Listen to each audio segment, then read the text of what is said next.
Hello, Veronica Spriggs here, and today I'm going to be showing you how to create a blended effect on your layouts. We're going to be blending our photographs into the background of our layout. As you can see here in this photograph, I've already created this effect, and now I'm going to show you how to do it. You want to start with your layout, and you have your background and your papers and everything already, and what we're going to do is grab one of our photographs. You can see here I've already got my layout done. This background has already been merged and flattened. So what I'm going to do now is drag my photograph onto my background.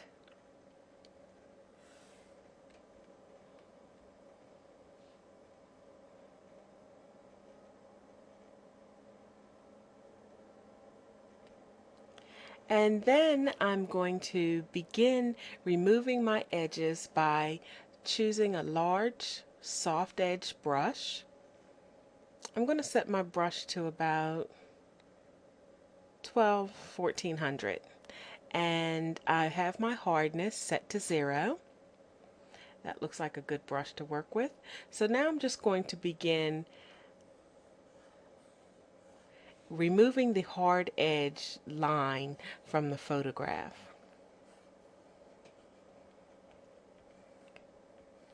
You want to make sure that's completely removed and that no portions of it remain.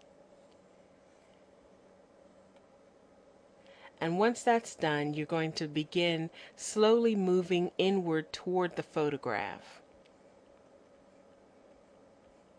In this case, I'm going to be removing all of the background up to the edge of her sweater.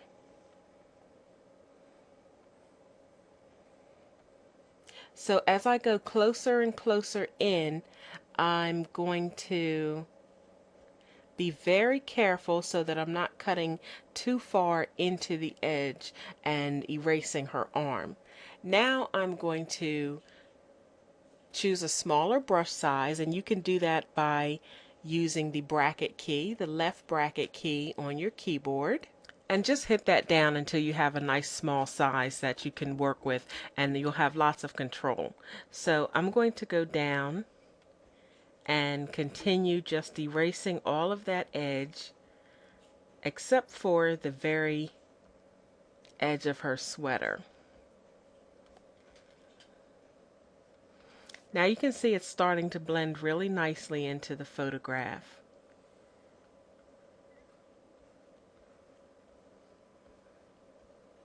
You want to make sure that you are going around the edges so that you're removing the harsh line and any strong edge around the photo. Okay, once I've worked with my edge, I'm also going to blend some of this background into the photo also.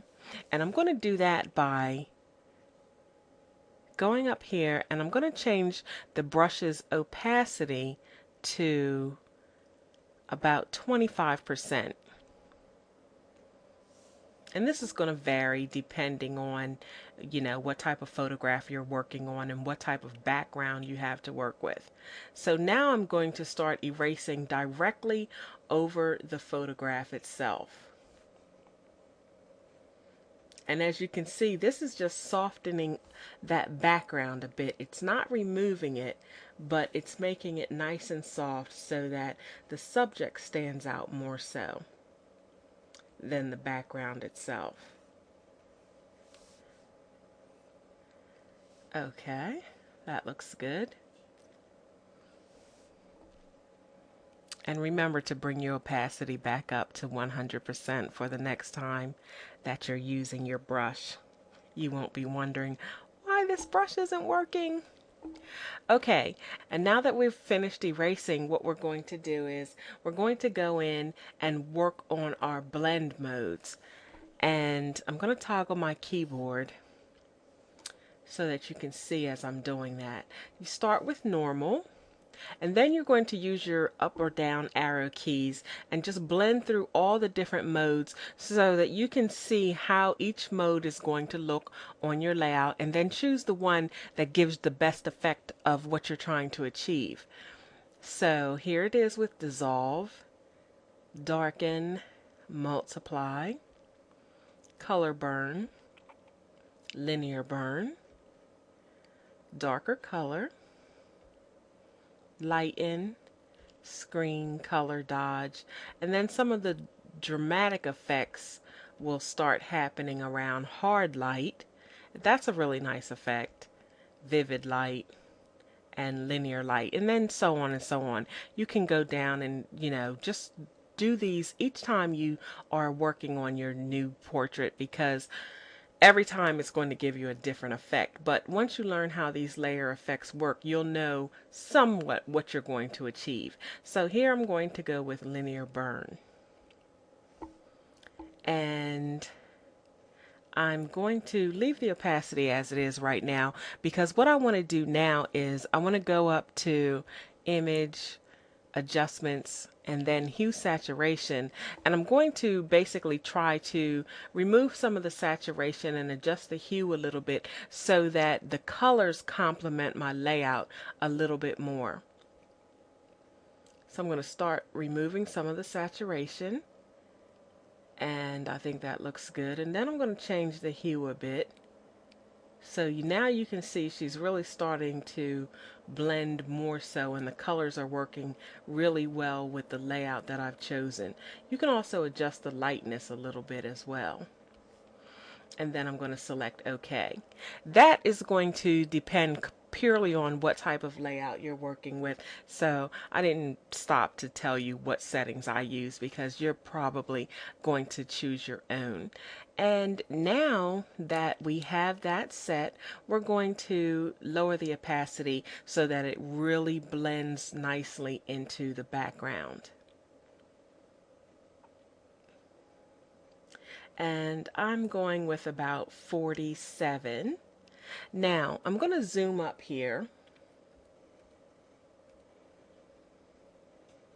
so that you can see how that's blended. What I'm going to do now is choose my polygon lasso tool. My feather is set to 20, and you can see here where the blend is actually, the pattern of the background is actually going through her face. That effect I don't like. I like to leave the skin clear as possible. So I'm going to begin selecting somewhere starting in this scarf area and then around the hair and face. And I'm going to select that. Once you're done your selection, you want to make sure that you have your background image chose. And then we're going to go to Filter, Blur, Gaussian Blur, and then blur that out a bit so that you can't see any of the pattern anymore. And that looks good, so I'm going to say OK, and then you can just deselect that. So now if I tune in a little bit closer, you can see that you still have some of the pattern around her hair and so, but her face and eyes are clear, and that's what we want. Or for this particular layout, that's what I want. If you don't like that, you can leave it. If you want to keep that effect, go ahead. And now we have a really nicely blended image. Now we have a really nicely blended image. What I'm going to do now is just duplicate this layer. And this time I'm going to set it to screen and bring my opacity down a bit more. And that just lightens it up a bit so that it seems like it blends a little bit more. And then I'm going to duplicate it one more time. And I'm going to set it to overlay. Bring the opacity up a bit, and this time I'm going to blur it out a little bit more. Blur, Gaussian blur. And I'm going to bring up a really strong blur at about 45.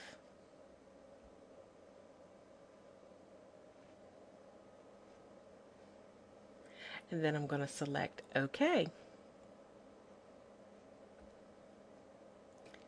And there you have it. This is my effect applied, a nice blended portrait into the background of our digital scrapbook page. And that's one great way to achieve the blended effect. I hope you've enjoyed this tutorial, and we'll see you back again for the next one.